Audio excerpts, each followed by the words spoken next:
उद्धव ठाकरे यांच्या रामरक्षा पठणावरून महाराष्ट्राच्या राजकारणात आता पुन्हा एकदा धार्मिक वाद पेटण्याची चिन्ह आहेत। नागपुरात उद्धव ठाकरे रामरक्षा पठण करत असताना दुसरीकडे अमरावतीत भाजप अधिक आक्रमक झाली। भाजप आमदार प्रवीण पोटे पाटील यांच्या नेतृत्वात भाजपनं थेट शक्ती प्रदर्शन केलं।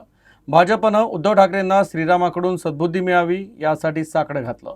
तर यावेळी सुंदरकांडचं पठण करत उद्धव ठाकरेंना आव्हान देण्यात आलं। भाजप आमदार प्रवीण पोटे पाटील यांच्या नेतृत्वात भाजपनं थेट शक्ती प्रदर्शन केलं।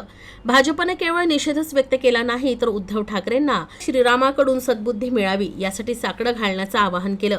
यावेळी सुंदरकांड गात उद्धव ठाकरेंना आव्हान देण्यात आलं। तर रामरक्षा पुस्तकात पाहून तरी नीट वाचता येईल का असा सवाल देखील यावेळी करण्यात आला।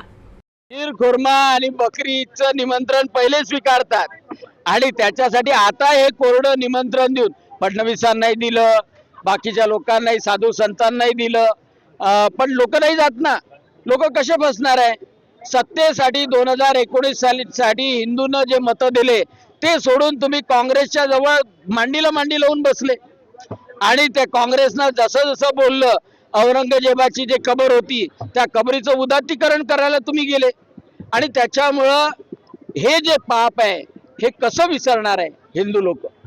आणि त्याच्यामुळं राम राम करत बसा, घरी बसले तरी चालते। आता जर तुम्हाला सांगतो की या ठिकाणी आम्ही एक पोस्टर या ठिकाणी लावलेला आहे की आपण जर पाहिलं तर पुस्तकात सुद्धा वाचता येणार नाही, रामरक्षा सुद्धा पाठांतर नाही, वाचता येणार नाही, अशी सध्याची परिस्थिती आहे आणि त्यांना आता रामरक्षाची आठवण आलेली आहे। मला असं वाटते की देवाने त्याला चांगली बुद्धी देव आणि येणाऱ्या काळामध्ये त्यांना जर चांगलं होत असेल तर त्यांच्यासाठी सुद्धा एक चांगलं काम हो। कारण आता तुम्हाला सांगतो उद्धवजीच्या सोबत उद्धवजीचा पोरगा सुद्धा पप्पानी काही सांगितलं नाही, मला जे वाटते ते सोडलं, अशी जी भूमिका होती ती येणाऱ्या काळात सुधारल्याशिवाय राहणार नाही। मी तुम्हाला सांगतो की आता ते भाजपचा शर्ट पकडण्याच्या मार्गावर आहे उद्धवजी, हे प्रामुख्याने या ठिकाणी आपल्याला दिसत आहे।